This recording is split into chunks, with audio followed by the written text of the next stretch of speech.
Tá no ar mais um Pop Doc Podcast, o seu podcast semanal de música pop. Essa semana temos novidade, então você provavelmente já escutou a gente na segunda-feira. Se não escutou, corre lá pra escutar a nossa review do novo álbum da Taylor Swift, o Life of a Showgirl.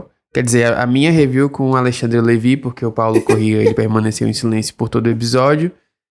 E para além disso, os recadinhos de sempre. Segue a gente nas redes sociais, @DocPopcast. Classifica o podcast com 5 estrelas se você gosta da gente. Se você é Swift, não classifica porque eu sei que vocês vão avaliar mal. Mas, de todo modo, e apoia o podcast se for possível aí, para você ter direito aos episódios de apoiadores.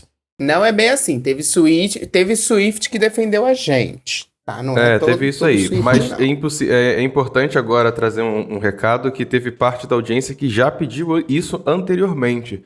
A partir de agora, vocês também podem escutar os episódios do Pop Doc no YouTube. Todos os episódios que já foram lançados até esta data, inclusive este episódio que vocês estão ouvindo, estão disponíveis lá no nosso YouTube. Agora tem um canalzinho que você pode encontrar nossos episódios. Ah, Paulo, como eu faço para encontrar vocês lá no YouTube? Você, inclusive, antes de começar essa gravação, estava verificando isso. Se você digitar o @ de qualquer um dos hosts, vai aparecer a opção de episódio. Mas, para você achar o canal em específico, você pode pesquisar por Pop Doc Podcast, tudo junto, que vai aparecer o nosso canalzinho lá. Você aproveita, se inscreve também, se quiser, que aí você pode escutar do seu YouTube. Viu? Que delícia? Todas as plataformas, agora todas mesmo. É isso. A gente está em todos os lugares. A gente só ainda não está no Xvideos, mas vamos chegar lá. Em breve. Chega lá, amigo. Já eu abro esse canal pra gente. Privacy. A qualquer momento. Uma coisa assim, um OnlyFans, a gente grava com a câmera aberta, sem camisa, sabe? Pra se depender do Santana, a gente tá até em breve na Queen Radio também, da Nicki Minaj. Então, assim, é isso. Podem esperar multiplataformas. Não que você seja contra, né, Levi? Não que você seja contra. Não, totalmente contra. Totalmente contra. Hoje a gente vai falar de Mariah Carey, como vocês podem ver aí pelo título e pela capa do episódio. E para falar de Mariah Carey, eu trouxe um convidado muito especial, que é uma pessoa que fala muito de Mariah Carey no Twitter, fala muito de R&B no geral, de R&B gringo, de música brasileira também, que é o Cardim. Eu sigo ele há bastante tempo e eu adoro as threads que ele faz com várias informações sobre música negra em geral. Acho foda, incrível. Cardim, seja muito bem-vindo ao Pop Doc. Espero que você goste. Obrigado, gente. Obrigado. Qual o seu @, nas redes sociais? É @Cardim mesmo? Não, @eucardim. @eucardim. Com 2 U's. Isso, com 2 U's. Olha, inclusive a gente tá te trazendo aqui pra falar desse episódio sobre o impacto da Mariah Carey na música, e acho que não tem como a gente começar de outra maneira, a não ser te perguntando o que você achou do novo projeto da gatinha? O que você achou de Here For It All? Eu gostei muito do álbum, houve muitas controvérsias, né, entre alguns fãs, por conta acredito que por conta do tempo de espera, né, foram 7 anos desde o Colcha, porém, acredito que seja um álbum muito honesto sobre a Mariah como persona, principalmente. É um álbum onde a gente encontra a voz dela mais crua, mostrando realmente o estado atual da voz dela, né? Não existem mais acrobacias vocais, mas a mulher tá ali pra tudo, como diz o título, né? Então eu gostei bastante. Eu lembro que no Twitter, quando eu escutei pela primeira vez, eu tinha falado que achava que ele era melhor que o Colcha, e aí houve um burburinho. Hoje em dia eu não acho mais. Mas eu acho que é um álbum muito honesto, é um bom álbum. Ela tá usando um pouco mais dos registros mais baixos nesse disco também, né? Fiquei com essa impressão. Sim. Eu também tive... Bem mais grave. Eu também tive essa mesma impressão, porque eu sinto que ela tá ela não vive atualmente, mas eu acho que ela vai viver com os próximos anos que vão se passando, que é o clássico que acontece com grandes divas que são conhecidas por sua voz, né? A idade vai chegando e de repente as pessoas, a indústria começa a ser pegar um pouco no pé, né, do que, não consegue alcançar as vocais, enfim, isso aconteceu muito com a Whitney Houston também.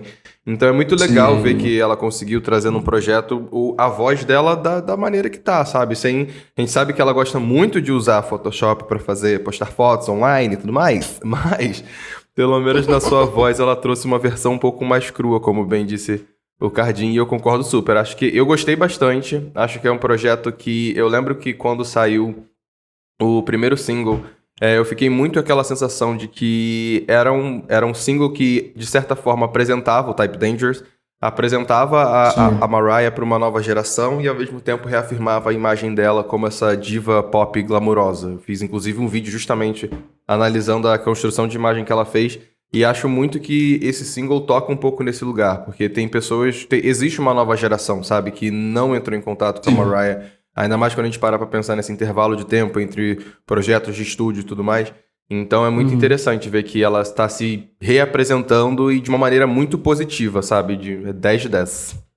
É doido, né? Porque o Coaching foi mais ou menos isso também, né? Foi uma reapresentação dela para um novo público. Muita gente, muitos fãs, né? Que hoje em dia acompanhou ela, veio depois do Coaching. Eu percebo, por exemplo, muitos fãs da Ariana começaram a abraçar ela depois do Coaching. Porque é isso, foi uma reapresentação, é um álbum que é muito dentro daquela época, né? É trap, tem um R&B que mescla muito com trap, que é o que a Ariana fazia no Take You Next, depois fez do Positions e tal. E aí foi uma nova reapresentação, porque ela conseguiu esse novo público, passaram-se 7 anos, essas pessoas estavam ali, quero viver uma nova era da Mariah, E aí ela veio com o Here For It All e a galera polvorosa. Das comprovações disso foram os shows que ela fez, né? Os shows do ano passado e os shows desse ano. Tinha muita galera nova, assim. Verdade. E tava ali pra realmente ver a Mariah. Enfim, né? Vamos voltar aqui um pouquinho no tempo pra falar do começo da Mariah. A Mariah é genuinamente uma estrela dos anos 90. Ela que... A mãe dela já era cantora, né? Professora de canto. Então toda a escola que a Mariah tem aí de vocal vem principalmente da sua genitora. E depois ela começou a estudar música ainda no ensino médio, no ginásio. E assim que ela concluiu o ensino médio, ela ingressou na música. E o primeiro álbum dela, em resumo, que é o Mariah Carey, ele é de 90. E a partir daí a Mariah já estourou de cara. Eu acho que quando um artista estoura de cara, existe muita expectativa muita pressão em torno de continuar e manter um nível de sucesso que ele fez no primeiro álbum, no primeiro projeto. E a Mariah, ela segurou isso muito bem, assim, por toda a década dos anos 90 e por metade dos anos 2000. Até o finalzinho dos anos 2000 ela estava fazendo muito sucesso nos charts, nas rádios, enfim. E nesse período, eu sinto que, além dela ser um dos grandes nomes da música mundial, tem uma geração ali, tem mais de uma geração que se influenciou diretamente pelo que ela estava fazendo. E eu acho que esse episódio é muito sobre isso, da gente falar em quais pontos a Mariah realmente influenciou, editou as regras da música e ajudou a moldar a música como a gente conhece hoje, né? Pensando nisso, a primeira coisa que eu queria falar aqui, que eu acho que é o mais óbvio, assim, eu acho que é o que é mais citado, na verdade, né? Nem que é mais óbvio, que são os vocais, né? Os vocais da Mariah, eles se tornaram uma marca registrada dela e também um modo de cantar que foi replicado aí por diversas, e é replicado até hoje, por diversas vocalistas. Uma coisa que é interessante, assim, de observar em relação a quando a Mariah surgiu é o contexto, né?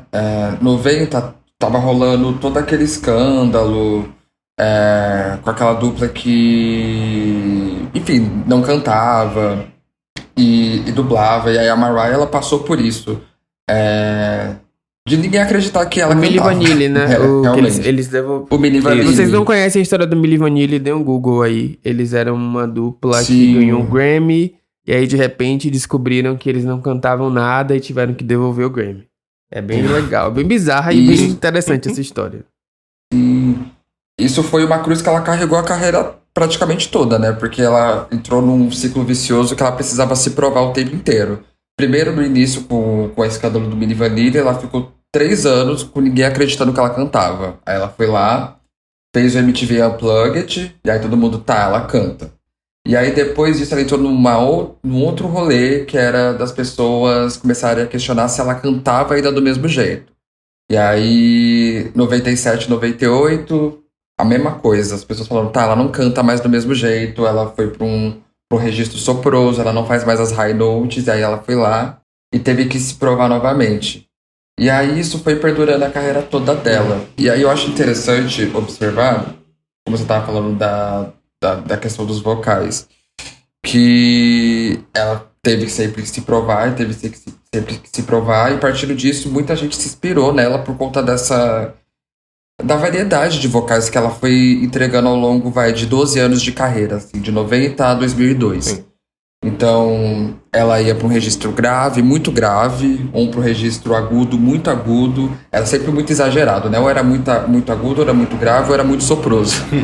E partindo disso, ela acabou chegando em uma variedade muito grande de artistas. Tem as filhas da Mariah, né? Que aí, as mais óbvias. A Ariana, a Kelly Clarkson, a Beyoncé. Mas eu sempre gosto de falar sobre aquelas filhas que ninguém fala. Tipo, quem? A Mariah em gêneros que ninguém imagina que ela chegou, assim, que o impacto dela chegou. Que, observando, são as meninas do alternativo, né? A Solange, a Rochelle Jordan agora, que tá ganhando a atenção do público, a Kelila também. Todas de alguma forma, em algum momento da carreira, a Erika de Castro também, falaram de como, principalmente a voz e a lírica da Mariah ajudaram elas a serem que elas são. A Rochelle Jordan, mesmo seguindo ela, volta e meia ela faz um story ouvindo Mariah ou cantando Mariah. E aí eu falei, gente, por que as pessoas não falam sobre isso? Interessante. É porque normalmente quando a gente para pensar nas filhas da Mariah, a gente sempre vai direto nas questões do registro vocal, sabe? Do que ela entrega vocalmente. E é interessante você trazer esse ponto de vista de que a lírica dela também foi uma coisa que influenciou pessoas que às vezes a gente não espera e às vezes tá ali quietinha, tá ali fazendo dela acontecer. Inclusive tem uma aqui no roteiro que eu queria saber se foi o Santana que colocou. Ele colocou a Cisa aqui. Por que você colocou a Cisa, amiga? Eu coloquei a Cisa pra falar realmente justamente dessa questão lírica, porque de fato a gente lembra muito das filhas da Mariah quando a gente tá falando de vocal. Tem a Jojo também, que vocês não citaram e eu coloquei aqui, que eu acho que é uma que se influencia diretamente pela Mariah. Ela já falou isso várias vezes. Mas eu acho que a Mariah também ela influenciou uma geração de produtoras vocais e de compositoras da música. E a Cisa, eu sempre falo Cisa e a audiência quer me matar por isso. A Cisa, ela declarou recentemente, né? Falou da Mariah, ela fez uma entrevista muito linda com a Mariah, inclusive, recentemente. E eu acho que fica óbvio o quanto ela influenciou também a composição no R&B. E na música pop no geral. E a gente fala pouco disso. Essas mulheres que falam sobre vulnerabilidade, que falam principalmente sobre amor e dependência emocional, todas elas beberam do Butterfly. Eu acho que Butterfly e o My Life da Mary J. Blige são os dois álbuns, assim, quer ouvir sobre o que é uma dependência emocional? Escuta esses dois álbuns. Boa. É o que quer saber o que é vulnerabilidade feminina dentro do R&B e do pop? Então, escuta esses dois. Entendeu? Uma coisa que a gente sempre fala aqui nesse podcast, todo mundo já sabe da audiência, que são 3 hosts muito fãs da Beyoncé. E é muito legal saber que a própria Beyoncé já falou algumas vezes que músicas como Vision of Love, da Mariah Carey, foram inspirações para que ela pudesse se tornar uma profissional na música, de que a forma como ela cantava, a admiração pelos vocais, da capacidade vocal da Mariah foi algo que inspirou a Beyoncé a trabalhar, a ser a artista que ela é hoje em dia, né? A gente fala muito sobre o lugar da Beyoncé de ser uma grande artista, mas é isso, a Mariah estava ali antes, brincando com os vocais, e a Beyoncé estava assim, gostei desse babado aqui, hein? Você cantora. Sim, eu acho que a principal música para as pessoas verem o impacto da Mariah na Beyoncé é o Dangerous in Love. Total. A faixa. Total. É Mariah dos pés à cabeça. Total. A gente volta, se você voltar nessa época da Beyoncé, bem assim, início da carreira solo, ela tinha mais essa mania de fazer músicas em que ela ia de mielismas e mielismas, e vocais, e muito mais, eu acredito que muito mais do que hoje em dia. Ainda mais se você voltar nas apresentações que ela fazia lá na época, sei lá, do Beyoncé Experience pra trás, sabe? Em que ela tava justamente cantarolando como se fosse uma periquita. Não parava de cantar. Ai, saudade dessa época. Também adorava. A própria execução dos melismas é uma maneira que a Mariah ajudou a popularizar, né? Como a gente conhece hoje. A forma como ela executa. E o registro de apito, que embora não seja uma invenção dela, a gente tem outras artistas na história que... Minnie Riperton, por exemplo. Muitas outras artistas, mas... acabou virando uma marca registrada dela também. Assim, nas músicas e como ela coloca ali em diversos momentos. Aí depois a Ariana também veio fazendo... E, enfim, eu acho que é um momento até divertido de... Pelo menos quando eu escuto as músicas da Mariah, eu fico esperando o registro de apito em algumas delas, assim. É a cereja do bolo em algumas faixas. Sim. Eu vi uma vez um reaction, né, de uns fãs da Ariana ouvindo o álbum da Mariah pela primeira vez, né? Eles ficaram muito chocados. Porque a Mariah, normalmente, em uma música, às vezes, ela coloca, tipo, uns 3 registros de apito, né? E a Ariana é muito pontual. Às vezes ela encerra a música com aquele registro de apito ou coloca em algum momento do álbum. Aí o menino falava assim, gente, eu tô assustado, porque eu não sei que horas ela vai jogar o whistle. Porque parece que pode vir a qualquer momento. Qualquer momento pode acontecer, cuidado. Nossa, sim. Porque ela é louca, né? Ela entra no estúdio, ela é louca. O primeiro álbum dela, eu acho meio assustador, assim. Ela coloca a voz dela num lugar muito bizarro e pensa que ela só tinha 19 anos. Eu fico assim, gente, como assim? É tipo assim, menina, calma. Que isso? Que isso?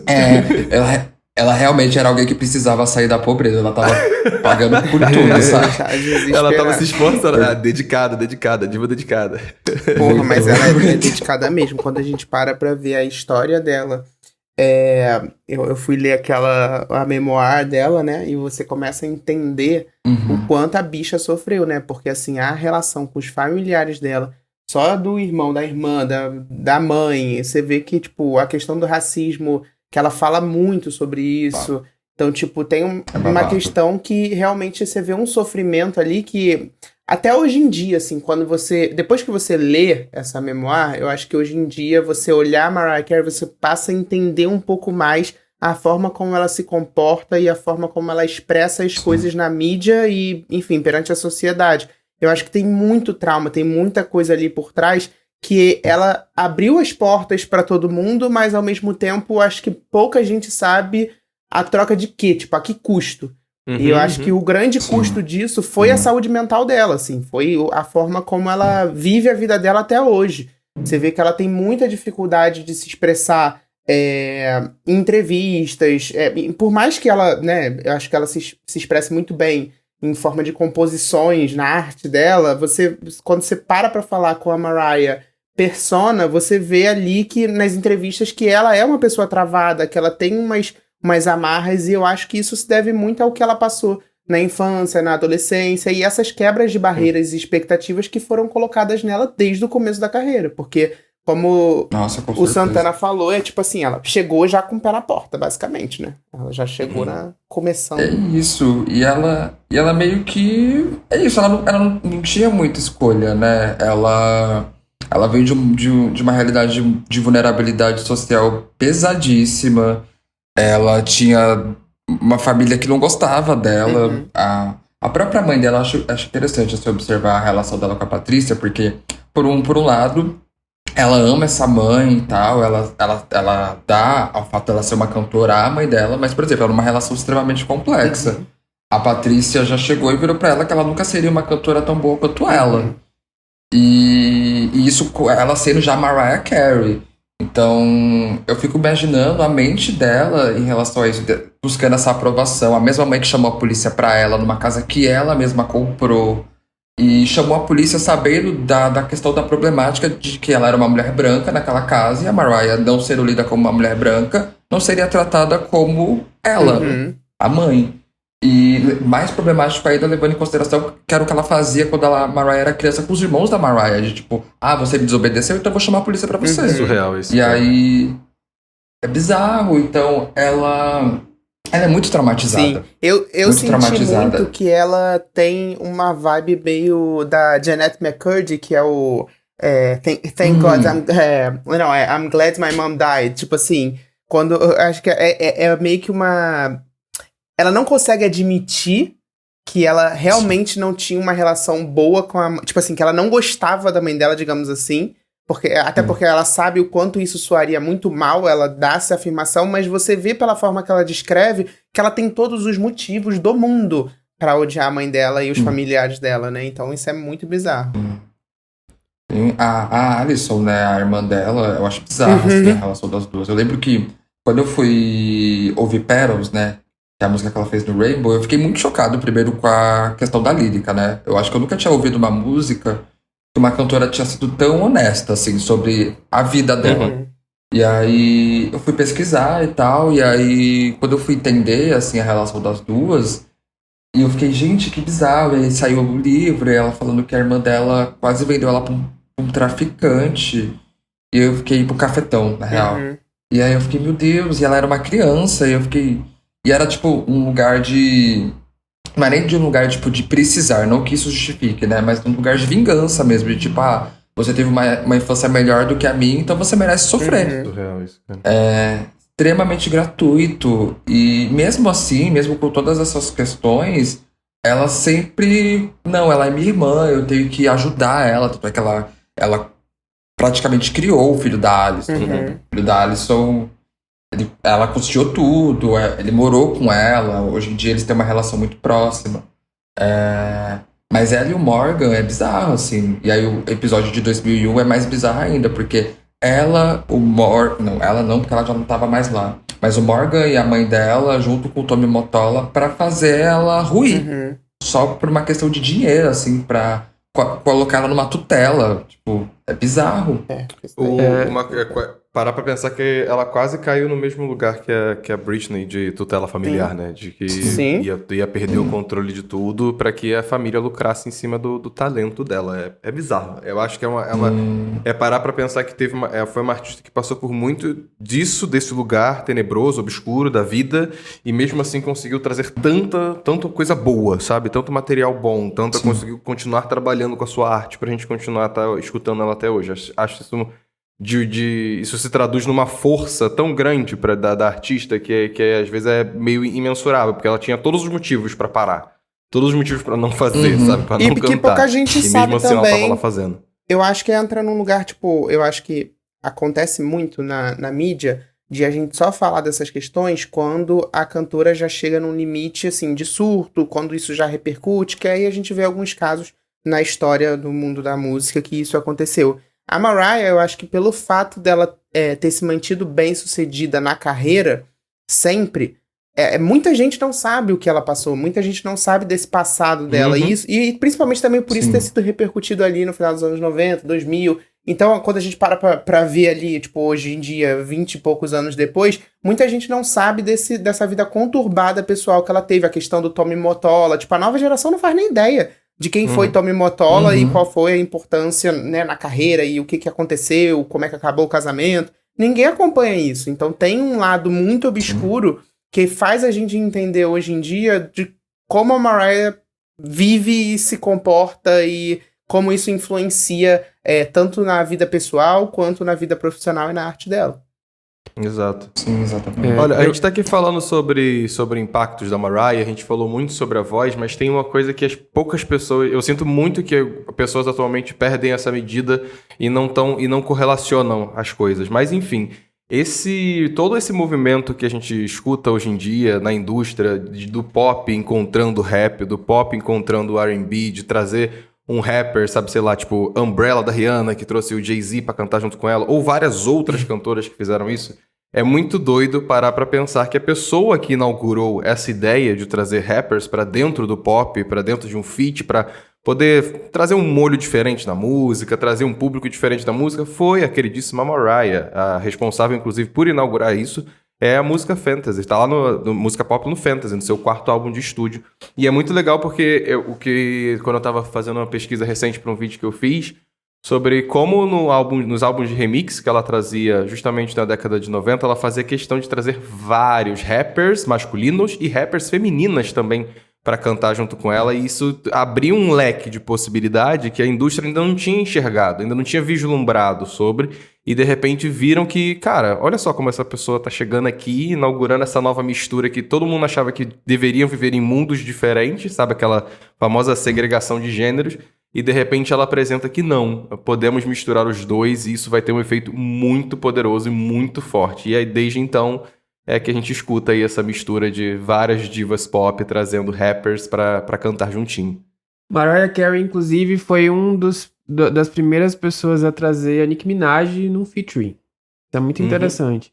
Eu acho que além dela, eu não sei se foi antes ou logo depois, a Christina Aguilera também. Foram elas duas que trouxeram a Nicki ali que iniciaram a Nicki, digamos assim, nas conversas do mundo pop. Foi a primeira vez que eu a vi. É interessante também que foi ela que deu o primeiro lugar do Jay-Z, né? E aí, todo esse rolê de colaboração com rappers, inclusive, acabou iniciando uma nova categoria do Grammy, e que a primeira vencedora foi a Beyoncé com Jay-Z e Crazy Love. Exato. Então, é um impacto enorme, e, assim, ela popularizou isso, né? Que em teoria porque ali na década de 80 aconteceram algumas coisas, mas quem em teoria iniciou foi a Janet no remix de Alright, né? Porém, era aquilo, foi um remix que não teve muita expressão, e aí a Mariah, ela é, né? Mas ali na década de 90 ela era muito grande, ela tinha, o Tommy fez questão de fazer uma imagem muito polida, né? De menina pura, então... Pra uma pessoa, uma cantora, uma artista como ela, estar com alguém como o ODB, era uma coisa muito bizarra. E aí, ela ter pegado Fantasy, que inclusive foi a primeira música a estrear em primeiro lugar, assim, por uma mulher na história da Hot 100, é meio histórico. E aí eu lembro de ver algumas entrevistas da época que isso realmente se tornou uma coisa muito grande, assim, culturalmente. E ela é muito abraçada pela do hip hop, todos os rappers antigos e rappers, né? Tanto no feminino quanto no masculino, eles endeusam muito ela, porque ela ajudou muito eles, né? Não só ali com features, mas por baixo dos panos também. Tem uma coisa que eu acho muito engraçada na carreira da Whitney e da Mariah, que embora quando a gente pense, sei lá, em cantoras dos anos 90, elas estão ali na mesma seara e de fato elas têm muitas referências parecidas, elas estão ali orbitando no mesmo lugar. A Whitney sofreu muito na carreira dela por ser considerada pop demais, porque sempre existiu essa questão do artista preto tem que fazer R&B, tem que fazer música urbana, e você não pode ser pop. E a Whitney, desde o começo, ela sempre foi criticada por isso, por ser um artista essencialmente pop, porque o que a Whitney fez, em essência, é música pop. Já quando a Mariah surgiu, ela vem trazendo muito mais R&B, pelo menos na minha visão, e ela traz ainda essa questão dos rappers muito forte na música dela, enquanto ela, talvez pela imagem, pela forma como a imagem dela foi construída nos anos 90, o fato dela ser uma mulher birracial, que é muito clara também, e existe uma leitura que é diferente, e ela vem ali trazendo o rap, então também isso meio que dá dá uma bagunçada, sabe? No que as pessoas esperam de pessoas negras, de pessoas birraciais, da música como um todo. Então eu sinto que a discografia das duas vai muito nesse lugar. Eu sinto que a Whitney é muito mais pop, enquanto a Mariah é muito mais R&B. Tem essa diferenciação ali. Tênue. Eu acho também até pela escola das duas, né? A Whitney, ela queria muito ser o que o Michael Jackson era, né? E ter essa liberdade, principalmente criativa, de poder fazer o que ela quisesse. E aí o que aconteceu no Soul Train, né, da galera ter vaiado ela e terem colocado ela como Whitney, né? Nossa! Isso pegou muito nela. Sim, isso pegou muito nela porque ela também é complexada, né? Ela também tem muitos traumas, familiares principalmente, né? Sim. Mas principalmente porque quando a família dela morou num condado que era mais de periferia, ela... É que assim, né? Os norte-americanos pretos, eles têm umas visões meio doidas. A Whitney, ela é uma mulher retinta, mas por ela ser limpa e estar com roupas limpas. As pessoas falavam que ela era clara. Uhum. E ela não era negra o suficiente. A Issa Rae já falou isso uma vez também, que ela passou por essa situação de... Por ela não falar palavrão, por ela estar limpa, ela era vista como uma mulher clara, apesar dela ser retinta. Então, ela sempre tinha que se provar negra o suficiente. Então, quando isso aconteceu no Soul Train, bateu muito nesse lugar. E aí ela precisava desesperadamente se tornar negra, né? Tanto é que no álbum seguinte... essa situação que é I'm Your Baby Tonight, ela foi lá pro New Jack Swing, que era o ritmo mais preto que tinha na época. Ela falou assim, não, eu sou negra sim, Já eu que é posso pra fazer ser isso negona, sim. eu vou ser negona. Exatamente, casou com o Bobby Brown, que era a pessoa era o homem mais preto da época, assim, que era o homem. Então, e aí acabou tendo essas escolhas, né, de tipo, pô, eu quero fazer uma coisa, mas a audiência quer outra. E aí ela meio que foi indo pro lado da audiência pra ela se sentir aceita. Acabou que no final das contas, no meio da década, ela fez o que ela quis. Acabou que finalmente alcançou a liberdade. Porra, assim, e aí a Mariah...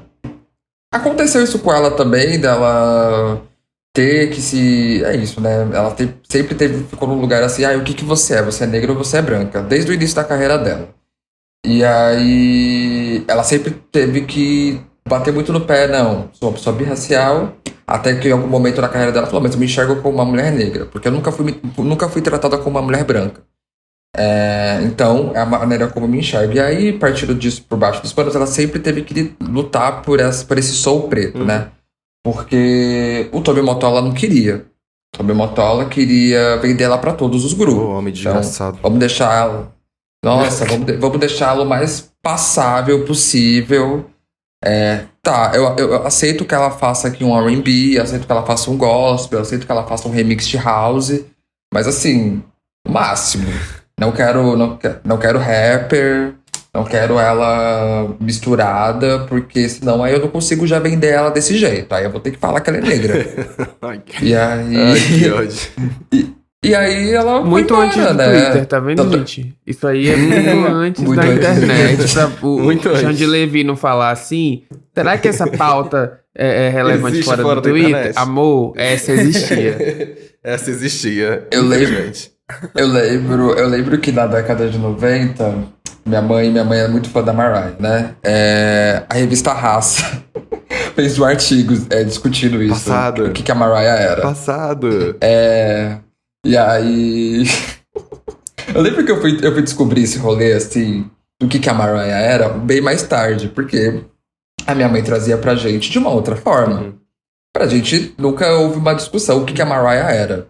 Uma mulher negra com uma pele clara. Eu falava, tá, segui a minha vida. Quando eu descobri isso, eu fiquei exatamente a sua reação. Eu fiquei passado, não acredito É porque nisso. a própria construção de raça aqui no Brasil faz com que a gente enxergue a Mariah como uma mulher branca, de fato. A nossa construção racial é completamente diferente da estadunidense. Sim. Mas o que eu acho legal, pelo menos hoje, não sei, como o Cardi falou nos anos 90 era diferente, mas o que eu acho legal hoje é que ela é muito abraçada pela comunidade negra, sobretudo estadunidense, que são insuportáveis, né?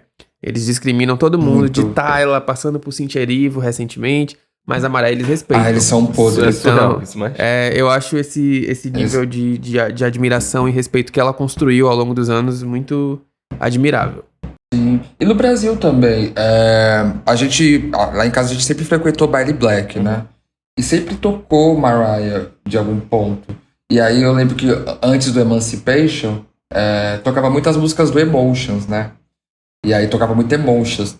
E a gente ficava sempre muito chocada, assim, e tal. Então ela sempre foi muito abraçada por todo mundo. Por isso, porque o discurso dela era muito agregador, né? E ela sempre foi muito respeitosa nesse lugar. Eu lembro de uma entrevista, por exemplo, em 2003, que chegaram nela, uma repórter falou assim, olha, eu acho que talvez as pessoas façam essa questão com você porque você nunca falou a palavra liga, né? E ela falou, eu nem vou falar. Aí a mulher, por quê? Eu falei, porque essa é uma palavra ofensiva. Por que eu vou falar uma palavra ofensiva na minha música? Exato. Tipo, vou ter que me validar a minha cor através de uma palavra ofensiva. Assim, não dá, né? Inclusive, você comentou agora sobre os baile blacks. Fica aí de curiosidade pra galera que é do Rio de Janeiro. Se você for no Viaduto de Madureira, toca Mariah Carey, tá, gente? Toca Mariah Carey. Já cansei de ouvir Emotion.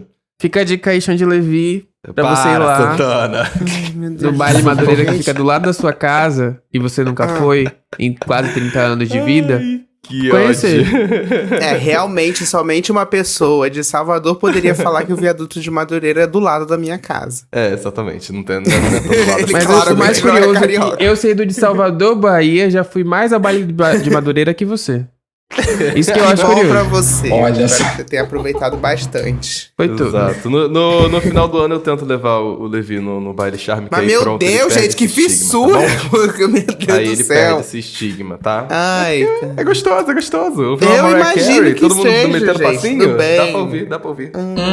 Ainda incrível. falando aqui sobre composição e produção vocal, tem duas curiosidades. A Mariah entrou pro Hall da Fama dos Compositores em 2022 e em 2015 o site City Smarts ranqueou ela como uma das compositoras mais inteligentes da música. Eu fico muito puto quando eu vejo discussões sobre composição na internet, principalmente de consumidores de música pop, em que eles sempre vão citar ali Lana Del Rey, Taylor Swift como suprassumos da composição musical. E eu acho eu não que suporto. isso tem pelo menos pra mim, isso tem uma questão racial latente ali, que tá na ideia de que mulheres brancas são intelectuais e mulheres negras não conseguem ocupar esse lugar. Porque Sim, a Mariah, total. pra mim, em composição, ela bate todas essas. Desculpa, ela é uma compositora muito mais afiada e muito mais complexa que essas artistas que são sempre citadas nessas conversas. Sim. E ela nunca é trazida pro jogo por essas pessoas. Sabe, eu sinto que o fato de ela não ser, de fato, encarada como uma mulher branca, de ela não fazer música branca, ela faz música negra. Em essência, faz com que ela seja muito subestimada enquanto compositora e produtora vocal. Eu acho o maior exemplo disso, eu amo trazer os 3 trabalhos que ela tava fazendo entre 94 e 95. Porque ó, ela tava escrevendo músicas de Natal, depois de músicas de Natal ela foi escrever músicas pro Daydream, né? Que são músicas entre uma mescla de hip hop com R&B. E ao mesmo tempo que ela tava fazendo isso, ela tava fazendo um álbum de grunge. Um álbum de grunge que lá em 95 ela tava escrevendo uma música sobre a experiência de uma menina trans. Então assim, ela tá fazendo 3 gêneros completamente diferentes, escrevendo solo nos 3 álbuns. Como que essa mulher não é uma compositora de um calibre altíssimo?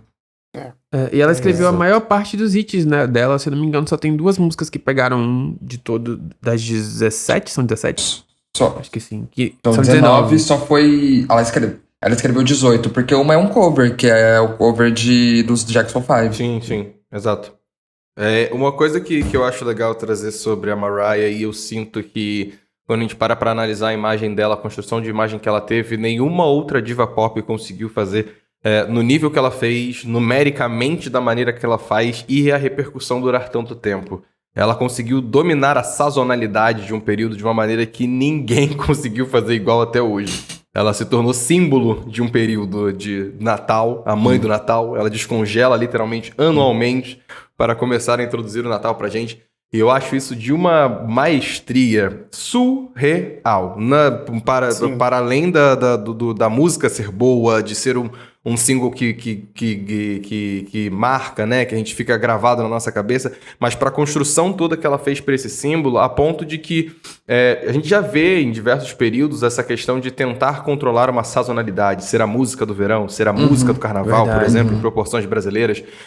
E para além disso, em certa medida, agora eu vou trazer de um outro lugar, a gente para pensar que, por exemplo, existe esse ciclo das pessoas quererem lançar álbuns temáticos. Por exemplo, tem álbum que sai de Natal, mas também tem álbum de Halloween, sabe? A Megan Thee Stallion, por exemplo, já lançou um álbum de Halloween. E é muito nessa pegada também de tentar se tornar um símbolo daquela sazonalidade. Assim como, por exemplo, você parar pra pensar, a Pablo Vittar fez um movimento parecido em, obviamente, proporções muito menores aqui no Brasil, quando, de repente, ela resolve criar o Halloween da Pablo e lançar músicas e singles que têm a temática do Halloween. Então é muito interessante ver como ela trabalhou de uma maneira a ponto de ela virar referência para o que é uma diva pop dominar uma sazonalidade. Isso é muito legal e, tipo assim, eu não consigo parar pra pensar agora, assim, em nenhuma outro momento, sei lá, só se eu falar que Ivete Sangalo e Carnaval, talvez, sabe? Mas eu não consigo pensar em nenhuma outra diva pop que conseguiu dominar do jeito que ela domina um período do ano. Tem uma que eu acho que ela não Nossa, domina sim. porque ela não quer dominar, até porque esse é um lugar que eu também não ia gostar. que é a Miley Cyrus. Comparem The USA, porque essa música nos Estados Unidos, quando é a data da independência deles, eles fazem um auê, a música sobe absurdamente, inclusive eu acho que é a música mais certificada dos anos 2000 já, se não me engano. Posso estar errado, mas é uma das mais certificadas. E, obviamente, ela não quer esse lugar de patriota pra ela, né? Porque também exatamente. Imagina ela sendo patriota e eu consigo ver a Miley nessa caixinha de... Exato. Não, péssima ideia isso aí. É melhor realmente você ser ideia. Mas ela conseguiu uma música sazonal. Natal e o que eu acho engraçado é que a Ariana Grande, eu acho que é a pessoa mais filha da Mariah que existe, porque, eu não sei, parece que a vida das duas, pelo menos aos olhos do público, parece que é um Ctrl-C, Ctrl-V em muitos aspectos. E ela agora tá tendo também um hit natalino que todo ano tá ali no top 10. Santa Tell Me ali pertinho do A One for Christmas. Eu acho isso surreal. É muito bom, é muito bom. A herança dela, né? O legado que ela vai ter do futuro. Eu tenho certeza, filho, que daqui a 20 anos, 30 anos, a gente ainda vai ver o single da Mariah, All I Want for Christmas, subindo nos charts, né? Mas, gente, o melhor, o que é legal sobre esse mundo. álbum, sobre o single e sobre o álbum de Natal da Mariah, é que ele foi lançado nos anos 90, fez um sucesso estrondoso, obviamente, mas eu acho que a Mariah tomou pra si essa imagem de rainha do Natal mais recentemente, tem o quê? Sim. Uma década. Então, assim, 20 anos depois que o disco foi lançado, depois de 2018. que a música repercutiu e que hitou e tudo. Aí, a partir desse momento de carreira, que ela já é uma veterana consolidada, que ela já fez muita coisa, que ela não precisa se provar, ela faz isso todo Natal. Eu queria muito esse emprego da Mariah, gente. Você poder sumir o ano todo, descansar e só aparecer no Natal. No último trimestre ela aparece pra dar um oi. Eu queria jogar aqui pra vocês, pra gente tentar entender, talvez alguém tenha a resposta aqui nesse podcast. Mas eu queria entender se a brincadeira dela descongelar do Natal, ela abraçou o meme que já existia ou foi ela que introduziu o meme? Ela abraçou o meme que já existia, eu acho. Eu acho que... Não, tipo assim... Não, ela começou... Ela começou, só que essa história de descongelar, eu acho que não foi ela que inventou, não. Isso. Mas ela fazia uns vídeos, acho que desde 2016, ela fazia uns vídeos do dia 31 pro dia 1 de novembro, ela fazia uns vídeos de comemoração. Sempre anunciando, né? Mas aí... Isso, mas aí esse rolê de descongelar ela abraçou. E era um meme que aí depois que ela resolveu se colocar dentro de um cubo de gelo derretendo. O meme começou muito com It's Time, né? Que ela falava It's Time. E aí, tipo assim, era isso daí. Mas aí depois que começaram a falar, gente, ela passou o ano todo congelada e aí ela só é descongelada nesse último trimestre. E é exatamente isso que acontece. E eu acho que a gente não tem muito essa percepção e nos últimos anos, talvez... A gente, com a internet, a gente tenha tido um pouco mais. Mas essa história da Mariah no Natal é uma coisa, lá nos Estados Unidos principalmente, que é muito, muito, muito grande mesmo. Ela faz disso um grande evento. Sim. Esses shows dela que ela faz especial de Natal, em que a setlist é só música de Natal, as pessoas vão vestidas com aqueles ugly sweaters, né? Aqueles casacos... Que são de Natal, coloca arquinho de reninha, vai um monte de gente vestida de Papai Noel. Então, e quando você sai na rua, qualquer lugar, qualquer loja que você entre, qualquer supermercado, está tocando música da Mariah Carey. Então é um negócio que é muito, muito grande e é muito rentável, né? Porque, assim como o Xande falou, eu acho que é o emprego dos sonhos. Você passa o ano inteiro ali esperando o último trimestre pra você lucrar pro ano inteiro. Porque realmente é algo assim que, se você não gosta da Mariah Carey, não saia na rua nos Estados Unidos durante os últimos 2 meses do ano, porque é insuportável. É de fato, assim, da cabeça aos pés o dia inteiro. Então é muito inteligente ela abraçar isso pra ela. E é muito rentável, né? Querendo ou não, como todo mundo quer viver isso. Esse podcast ter 3 hosts com experiências diferentes. Eu e Paula, a gente trouxe aqui a experiência de ouvir Mariah no Viaduto Madureira. E Xande Levi trouxe a experiência de vida dele, que é ouvir Mariah Carey no Natal nos Estados Unidos. Que filha da quando ele vai pra garoto, cara.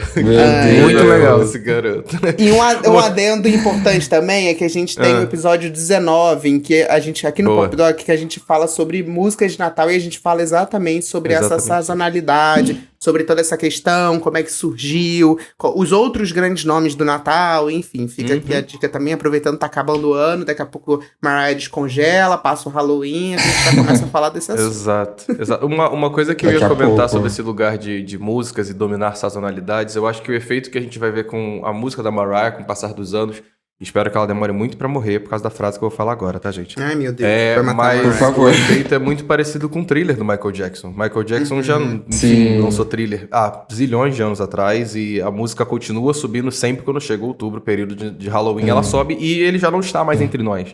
Então acho que isso vai ser uma coisa que vai acontecer com a Mariah, mesmo se ela passar dessa para melhor, a música dela vai continuar reverberando conforme os anos vão passando, com certeza. Tem uma curiosidade que é interessante sobre o álbum em si, né? Ali em 94, ali naquele contexto, né? Lançar álbum de Natal era coisa de fim de carreira.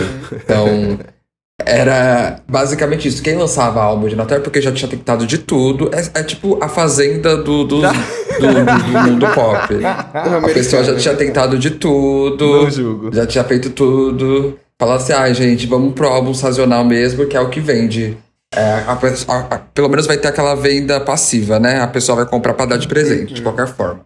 E aí, quando a Mariah lançou Merry Christmas, além de ter se tornado o álbum de Natal mais vendido da história, ali já naquela época, ela abriu um novo leque de que, tipo, não, a artista da década tá lançando álbum de Natal e tá fazendo sucesso, e aí passou a não ser mais feio lançar álbum de Natal. E aí, 95 pra frente, todo mundo quis ter um Merry Christmas pra si. Então, a gente tinha de Boyz II Men, mais tarde Destiny's Child, Ashanti.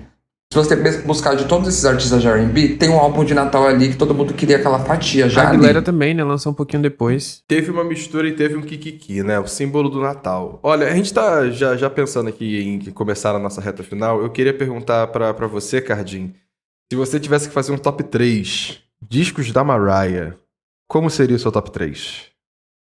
Tá, em terceiro lugar, o Caution. Let's go. Porque... Eu amo esse disco. Aliás, esse top 3, eu acho que são 3 discos da Mariah que... Se você quer conhecer a Mariah, em 3 períodos distintos da carreira dela, deveria escutar esses 3 discos. O Caution, porque eu acho que é um disco extremamente inteligente. Ela trabalhou com um dos artistas que eu mais amo na história. Inclusive, eu tô surtando que ele vai vir pro Lollapalooza, que é o Blood Orange. Give Me Life, música da década. Eu amo essa música. Nossa, eu adoro essa música. Sério. Juro. Em segundo lugar, o Emancipation, porque, enfim, o maior comeback da história. Para além disso, de toda essa afetação em relação a esse álbum, eu acho um álbum muito chique. Ele ser baseado na década do R&B da década de 70, pra mim, é o supra-sumo. Em primeiro lugar, não tem como ser outro a não ser o Butterfly. As músicas que eu mais amo da Mariah estão lá, eu acho que é o auge artístico dela. Melhor lírica da carreira dela tá ali. Camadas vocais. Inclusive, uma curiosidade, esse álbum foi responsável pelo álbum Never Say Never da Brandy. A Brandy começou a fazer o Never Say Never depois de ter ouvido Butterfly e ter ficado meio obcecada pelas layers de The Roof. Então aí que ela começou de fato a começar a brincar mais pesado com camadas vocais. Então acho que são esses 3. Gostei. Boa escolha. Só queria citar rapidamente 2 coisas aqui que a gente acabou passando no episódio sobre a influência da Mariah. Quando a Ariana Grande lançou o remix de Yes And, que ele foi muito criticado, inclusive muita gente não curtiu. Mas tem um motivo, porque a Ariana Grande é uma lambe doente também, ela é fã da Mariah. E a Mariah foi um dos grandes nomes dos remixes dos anos 90. Ela tinha essa característica de lançar remix de álbuns, de faixas, e com vocais regravados. Então, que é uma coisa que a gente não vê tanto hoje em dia. Mas isso foi uma coisa que ela popularizou bastante, ajudou a popularizar. E a outra coisa é a ideia de diva, como a gente conhece hoje. E aí não só ela, a gente tem a Whitney, a Celine, a Toni Braxton, tantas outras que tiveram ali nos anos 90 orbitando nessa ideia de diva, que é uma coisa que eu particularmente sou saudosista e sinto falta hoje em dia. Eu acho que, pra mim, o conceito de celebridade não é gerar identificação. Desculpa, gente, desculpa quem acha que é isso. Pra mim é você olhar pra uma pessoa e pensar, nossa, é um deus, sabe? Que falta um patamar inalcançável de ser humano. E eu acho que as divas, elas impersonam isso, é quase um personagem. Que você olha aquela mulher glamourosa e, sei lá, eu acho que a música pop perdeu um pouquinho disso hoje em dia. É muito mais sobre você se identificar e, não sei. É legal também, mas eu, como sou já uma gay velha, eu gosto muito das divas dos anos 90. Você é uma gay saudosista que vive Mariah Carey esses anos anos 90, anos 2000, em que, de fato, pra você ser uma cantora bem-sucedida, você tinha que ter participado do VH1 Divas. Isso sim, era Divas Live. Boa referência, amigo. Gostei. E tinha que ter um gogó. É Tinha que ter- gogó. acho que a única que continua fazendo isso é a Beyoncé, né? É verdade. Dessa persona inalcançável e Aproveitem, tal. já ela Uma- aposenta, hein? Larguei. Ai, não, para com isso. Larguei. Para, não faça isso não. Pelo amor Mas de é verdade, Deus. essa coisa construída ali na época, até muito pelo Michael Jackson e por essas mulheres também, quando a gente para Sim. ali pra ver Celine Dion, Aretha Franklin, Gloria Isso. Estefan, enfim, todas elas ali Chaka que Khan Sabe, também. uma diva entrava, você... Nossa, é isso. Whitney, Tina Sim, Turner, sim, todas elas, sim. assim, tinha essa construção de imagem de a mulher intocável, né? Que você tem que tomar Isso. cuidado com o que você fala, você não pode errar, a produção tem que estar tudo alinhada. Enfim, até um lugar meio perigoso, assim, né? Que você coloca ali a artista feminina como se ela fosse, né, histérica, de qualquer coisa ela vai dar um ataque, mas ao mesmo tempo é também muito comparado ao nível de excelência, né? Que é isso, é uma mulher que ela veio e ela não tem, tipo assim, ela não veio pra perder. Ela veio pra arrasar, e todo mundo sabia disso e respeitava isso. Então tem esse lugar ali que é muito construído e realmente quando eu paro pra pensar assim, diva, quem é uma diva hoje em dia, até hoje? A diva, né, no seu formato mais diva anos 2000, é a Mariah, é a maior que representa isso. Aquele vestido apertado que ela não consegue nem respirar, com o cabelo sempre perfeito, a make intacta. É Mariah Carey, não tem Aí, como. eu acho que a gente Babado vai ser das criticado por luzes. isso, por reforçar esse padrão imagético que tinha nos anos 90, mas eu estou sendo sincero, e aí eu queria perguntar pra audiência, quem vocês acham da nova geração que impersona esse molde de diva? Será que tem alguém? Conta pra mim. Boa, Não, boa eu acho que pergunta. tem, mas só que o formato é diferente, né, amigo? Mas Não é eu acho mais que esse- tem. esse formato. Tem, ponto. Mas Atualizado, mas tem. tem. Agora quem? Diz aí, audiência. Olha, inclusive pra encerrar, eu quero parafrasear uma grande apresentadora brasileira. Que gracinha! Como ela é acessível, que lindinha! Nunca Dá um vi uma anjo pra estrela como a Mariah ser tão próxima do público. Dá o anjo pra ela. Tá o anjo. Isso Ai, foi juro. As pessoas querem pegar na Mariah. Ai, juro. Que momento da televisão brasileira. Bora pras indicações, Ah, meus amores. Vamos. Vamos. Quer começar, amigo? Você colocou duas aqui? Eu posso começar duas indicações bem rapidinhas. Primeiro, Demi Lovato lançou o Kiss. Ela lançou em forma, inclusive, de EP, que você consegue dar play e escutar os 3 singles que ela já lançou. Achei bem bacaninha, achei bem gostosinho. Ela tá bem nessa vibe. Ai, vamos se beijar, ai, vamos viver, vamos dançar. Tô amando. Por favor, continue assim, medicado, Demi, por favor. E a outra música que eu tenho pra indicar pra vocês é da Ice Spice. Betty Betty, que ela é uma música que ela usa o sample de Bad Girl, da MIA. E eu achei que foi muito legal e eu tô extremamente viciado nessa música da Ice Spice. Então aí fica essas duas indicações de single que saíram na semana passada e que vale a pena o seu play. Eu vou indicar Amber Mark, Pretty Idea. Esse é o segundo álbum de estúdio que ela tá lançando. É um R&B com pop gostosinho. Amber Mark tá abrindo a turnê da Sabrina Carpenter nesse momento, o que eu espero que seja uma grande vitrine para ela se tornar mais conhecida. O som dela é maravilhoso e vão lá escutar. Vão conferir o primeiro disco também se vocês não conhecem. Exato. Cardinho, você tem alguma indicação de single ou álbum que você tenha escutado da semana passada e você queira indicar para a audiência? Eu ia falar o da Amber Mark. Ó, que coincidência. Tá muito bom esse álbum, tá muito bom. Tá chiquérrimo. Arrasou, arrasou. Levi, tem indicação? Alguma coisa? Cara, não, eu vou deixar pra semana que vem, mas eu vou indicar uma coisa que tem super a ver com o tema, na verdade, que é... Caso você, enfim, parou nesse episódio, você acompanha o Pop Doc, você sabe que é a Mariah, mas agora, a partir desse episódio, você conseguiu entender um pouco mais e ir a fundo, e você conhece, sei lá, talvez Touch My Body, sabe? Você só conhece We Belong Together, não conheça os grandes hits número 1 da Mariah. Eu queria deixar como indicação o Number One to Infinity, que é uma coletânea de números 1 da Mariah, Boa. lançada em 2015, mas super atualizada, né? Porque eu acho que são os puta hits. E aí, caso você não conheça tantos hits, dá play nesse álbum, que eu tenho certeza que você vai amar todas as músicas dele. Que são os grandes número 1, né? São os recordes da Mariah, e eu acho que é uma boa forma de você começar a adentrar nesse mundo Mariah Carey, que eu tenho certeza que uma vez que você entra, amor, tu não volta mais. Boa, boa. Vamos para os comentários da semana passada. Semana passada aí tiveram... Na verdade, semana passada e essa semana. Tem comentário do episódio de segunda-feira, que foi o especial aí analisando o álbum novo da Taylor Swift. E na semana passada fizemos um episódio sobre cantoras britânicas. As pessoas, inclusive algumas pessoas comentaram assim que, apesar de ser cringe, faltou falar do Ed Sheeran, né? Difícil, mas tem que falar. Foi a Fer que comentou aqui através do Spotify. Fazer o quê, né? Ele também é britânico. Muita gente falou da Florence, a galera O Marco comentou. Antônio MTNS falou: Florence Welch e Lily Allen são as minhas cantoras favoritas do UK aqui no Instagram. O Jeff Vieira falou 2 segundos de Jessie J, mas valeu. Realmente, a gente tem que fazer um episódio pra falar mais da Jessie. Adoro ela, inclusive. Esforçada, nossa queridíssima esforçada do pop. A Belly comentou a seguinte: a hora que o Paulo falou, vou trazer um ícone queer britânico, eu jurei que ele ia falar do Harry Styles em seguida. Cara, todo mundo comentou isso, Belly, que esse me momento... respeita, que isso? Gente, eu queria fazer Paulo ia uma trazer. rivalidade aqui, mas eu tô amando os comentários do Spotify, sério. São eu humilhantes, acho que, né? Eu acho que as pessoas do Spotify são brutalmente honestas, do jeito que a gente gosta, enquanto que a do Instagram a galera pega mais leve.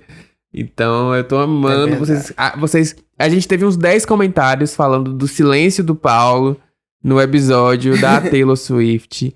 Ele ficou calado, quietinho na dele. Teve gente apoiando, entendeu? O silêncio de Paulo Correia. Teve gente criticando também. Mas enfim, só queria dizer que eu amei todos os comentários. Exato. Teve gente também levantando no episódio de cantoras britânicas só a questão de a gente... Eu acho que fica a dica, eu vou ler aqui, que ele... O Gabriel Esteves, ele comentou assim: amei esse episódio, e o que é o celeiro de coisas boas, e vocês citaram até Pixie-Lott. Pixie-Lott, inclusive, foi muito citado nos comentários, tá, gente? Passada. E aí ele continua: aproveitando essa temática, vocês poderiam falar sobre a influência da Suécia no pop, que tem muitos artistas de lá. E aí falaram também sobre a influência dos artistas da Austrália. Boa. Então aí vai ficar no nosso radar, aí em breve a gente vai ter o episódio de cantoras australianas e cantoras suecas também. Inclusive, já fica o parênteses para fazer o convite. O episódio da segunda-feira que vem é sobre uma cantora que veio da Suécia, tá bom? A próxima análise de álbum aí pra vocês. A Mila no Spotify comentou o seguinte: episódio muito bom, só esqueceram de um dos maiores ícones britânicos da história da música e da comunidade LGBTQIAPN+. Fred Mercury. Mas tudo bem, estão perdoados. Queria dar uma sugestão de episódio, porém fiquem à vontade para rejeitar, que é um álbum que representa cada signo, kkkkkk. Sei lá, achei engraçado. Acho um tema interessante, talvez para um início de ano, um final de ano, assim, que começa a não ter muitos leituras, né? Pop, Achei acho tudo. Legal. Eu gostei. Acho legal. Eu gostei de pra janeiro, talvez a gente prepare e traga, inclusive, alguém que trabalhe com astrologia, coisa do gênero, pra ajudar a gente nessa. Nossa, vou trazer. Ah, legal. Chique. Acho chique. Super bom. E vocês falaram aí no começo do episódio que a galera tava xingando a gente e tal, e eu só queria ler o comentário do Gustavo TV13. Ele botou assim: mesmo sendo Swift, tenho que concordar com todos. Tô apaixonado nesse podcast. Ai, obrigado. É isso, né? Os Swifts estão concordando. Mas teve com a Swift nossa criticando também, viu? Só que a pessoa apagou o comentário, a gente não conseguiu ler. Mas eu queria dizer, eu só consegui ver o print do comecinho da crítica, porque depois a pessoa apagou. Gente, se a crítica for construtiva, pode fazer sem medo. A gente lê, a gente recebe de boa, a gente analisa, avalia o que faz sentido, o que não. E se você é fã, talvez você saiba até mais que a gente de determinados temas. Então pode criticar sem medo mesmo, que a gente tá aqui pra ler e receber tudo. Agora a gente não fica quieto se a gente discordar. Tem isso também. Sim. Inclusive, então, vou fazer questão. A Mila comentou lá no Spotify, no episódio da Taylor, botando que ela amou a ideia do episódio. Que ela entende que a gente não é fã e tá tudo bem, mas que a gente falou um monte de coisa nada a ver. Que ela falou que achou meio sem pé nem cabeça, que a gente falou que ela recusou o Super Bowl, que não teve um pedido oficial. Ela mesma disse que ela tá focada no álbum e ela deu a entender que caso houvesse um pedido, ela provavelmente recusaria. A Mila, grande Swift, aparentemente, que ela deu a volta no mundo pra tentar dizer que ela não recusou. E a gente falou isso no episódio. A gente falou, olha, o Jay-Z sondou a equipe dela e ela disse que ela não faria. E foi exatamente o que você disse aqui. Então, eu não entendi muito bem, mas tudo bem. Vamos ouvir com calma o episódio. É isso. É isso eu gosto de críticas construtivas assim. Eu acho que eu entendi aqui o ponto que ela falou, vamos parar de colocar as mulheres nesse lugar de ridicularidade. E realmente Ela, acho eu concordo com ela. A gente também tem que fazer essa reflexão, assim, em geral, não só sobre Taylor Swift, quando a gente tá falando aqui de divas pop. Exatamente. É isso, meus amores. Cardim, muito obrigado por você ter participado do episódio. Deixa aí mais uma vez suas redes sociais para as pessoas te seguirem, saberem por onde te encontrarem para ler seus conteúdos, suas threads. Obrigado. Olha, Instagram e Twitter, o Cardim. Eu tenho também uma festa aqui em São Paulo de R&B, @fubo.com.br. Sigam lá. Uau! Que massa. Arrasou. Já São Paulo quero essa ir. festa, não sabia não dessa informação. Por favor. Inclusive, esse final de semana a gente vai fazer especial R&B brasileiro. Nossa! Chique. Passado. Chique. Próxima vez que... E eu faço a curadoria. Próxima vez que nós estivermos na mesma cidade que a sua festa, queremos convite. Por favor. Mas, então, ano que vem a gente vai pro Rio. Olha! Ó, já dá... Jogando aqui. Eu não estou em São Paulo esse mês, porém a maioria da parte do tempo eu estou, então também estarei por aí em São Paulo. Mas quando tiver a edição do Rio, pode fazer uma reunião aqui, ó, nós três aqui. Eu acho que ele tinha que fazer a edição, do Rio, no Viaduto de Madureira, só pra gente poder fazer essa reunião lá e acabar com essa palhaçada. Ai, meus amores. Ai, até semana que vem, mas pra quem é apoiador, até sexta-feira. Eu queria mandar um beijo pra meu amigo Vitor, que tá ouvindo esse episódio, com certeza, nesse momento, me xingando no WhatsApp, dizendo que eu esqueci de falar do single que a Mariah lançou em janeiro de 1998, com a cantora alternativa de não sei lá o que. Porque o Vitor, sempre que é Mariah, ele ouve e ele me esculhamba. É isso, um beijo. Beijo. Meu Deus. Beijo, gente.